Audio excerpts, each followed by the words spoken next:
The marketplace is dynamic. Organizations which can adapt to these emergent conditions enjoy competitive advantage. Scrum is a framework that helps teams to develop product in light of this kind of complexity. Scrum is a framework that enables empiricism to help us make decisions based on what is known rather than based on conjecture or assumption. And the iterative and incremental development pattern described in Scrum helps to make information and activity as transparent as possible so that we can inspect our progress towards our goals and then adapt accordingly. So that we can deliver products into the marketplace of the highest possible quality and value. The parts of Scrum are complementary and designed to interoperate. So let's begin with the values of Scrum. Scrum practitioners are committed to the goals of their Scrum teams or team. We express courage by tackling difficult problems together. We collaborate in an open and focused way. And we show each other and our circumstances respect.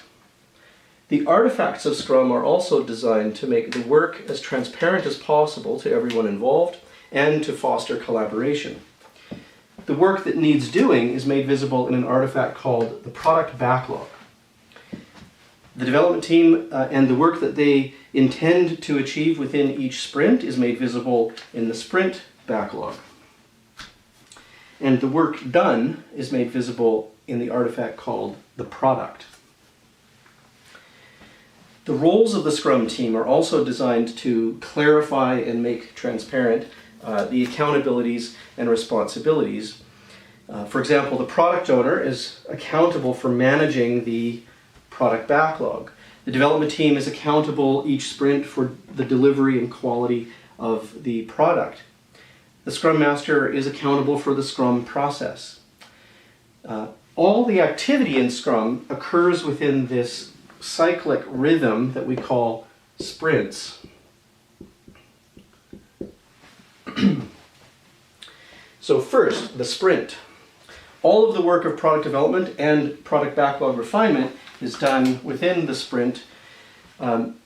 Sprints occur one after another. There's no space in between. By definition, a sprint is a period of time or a time box not longer than 1 month in which a potentially releasable increment of product is created. The development team will convert a portion of the product backlog into usable functionality. The development team, the product owner, and the stakeholders, each sprint, will spend some time to refine the product vision and the product backlog. So product backlog refinement is an ongoing activity each sprint. Items likely to be done in the near term are refined to the point that the development team has some confidence that they can get the item done within a single sprint.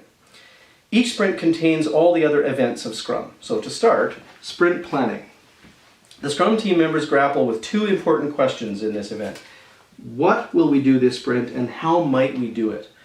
The development team decides what work it will do within the sprint to improve itself, such as an action item from a recent sprint retrospective.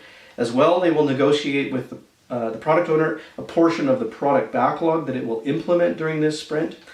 And with this understanding of their goal for the sprint goal, the development team then decomposes the work of their sprint goal into actionable slices, and those tasks comprise the sprint backlog. The sprint backlog within the sprint planning event does not yet contain the development team's complete plan for the sprint. Rather, the development team will use it to make visible the plan as they currently understand it. After sprint planning, the development team members will perform the work. They will self-organize to the best of their ability to achieve the sprint goal. And a formal opportunity within each sprint to inspect and adapt their sprint plan and the sprint backlog occurs each day at the daily Scrum. The daily Scrum is a 15-minute time box, and we use this event to make known any deviations from the sprint goal or any obstacles which may put the sprint goal in jeopardy. We will update the sprint backlog to reflect the remaining work of our sprint and to make visible the sprint plan as we currently understand it, as the plan will emerge actually throughout the sprint. This, by the way, is a key feature of Scrum. That is, that the Scrum team can adjust its plan to achieve the sprint goal. For that matter, we can change the way we work at any time. Scrum does not define specific good or best technical practices. Rather, Scrum supports and enables emergent practice. So Scrum not only supports continuous improvement, but it enables discontinuous improvement, because the professionals within the Scrum team are self-organizing, cross-functional, and they do not depend on others outside the Scrum team to prescribe how they perform the work. So collectively, they have the authority to radically change tactics on the fly if necessary. And I mention this just as a reminder that evolutionary change is not always gradual. Sometimes a radical innovation will occur which unlocks rapid improvements for the team. Next is the sprint review. Sprint review is unique in that it explicitly includes the Scrum team members and the stakeholders. Its duration is not longer than 4 hours for a 1-month sprint, or for example 2 hours for a half-month sprint. It is expected by all in the sprint review that the development team will have produced an increment of product which is potentially releasable. Whether or not the product owner chooses to release it into the market, the product here is in releasable condition. The sprint review is an opportunity for the Scrum team and the stakeholders to inspect the product and also adapt the product backlog so that they can ensure the Scrum team is focused in the next sprint or sprints on the best ideas to improve the product's value and quality. The last of the sprint events is the Sprint Retrospective. Its duration is not longer than 3 hours for a 1-month sprint, and it includes only the members of the Scrum team. So the Scrum Master, Product Owner, and Development team. It is an opportunity for the team to inspect itself so that we can tune and adjust our behaviors accordingly. We are likely to discuss impediments and conflicts. We're likely to seek improvements to our processes and tools and to make plans to enhance our skills and our quality. In addition to those improvements, I would expect a Scrum team to have discussed and maybe adjusted their definition of done within the Sprint Retrospective to reflect their current skills, their current dependencies, their current capabilities as they evolve toward higher levels of quality. The definition of done is a feature of Scrum which helps to make the product increment as transparent as possible to everyone involved. It's important that everyone involved have a common understanding of what done means, of what it means to implement potentially releasable functionality. Any partially done functionality or improper implementation or any known or unknown defects or deficiencies make it difficult to evaluate what is done from what is yet to be done. We call this incomplete transparency, and it's difficult to detect. But having a definition of done known to the stakeholders and the Scrum team will really help. Then everyone must trust the development team to use that definition of done as they forecast the work of each sprint and as they implement items from the product backlog.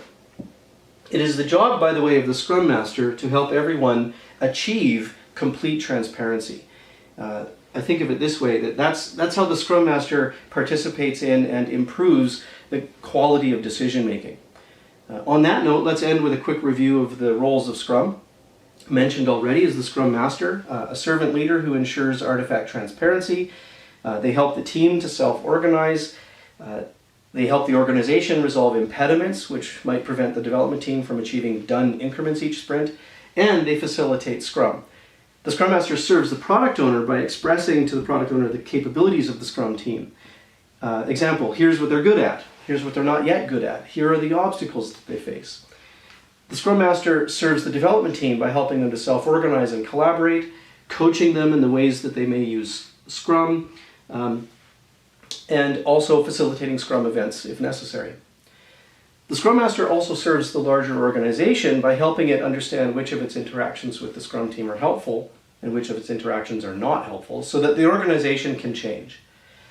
The product owner helps their Scrum team and the stakeholders cohere around a product vision. They are accountable for the contents and prioritization of the product backlog, and they decide whether or not to release each increment into the marketplace. The development team is accountable and comprised usually between 3 and 9 professionals, and they're accountable for the delivery and quality of the product. As concise as I can be, those are the parts of Scrum.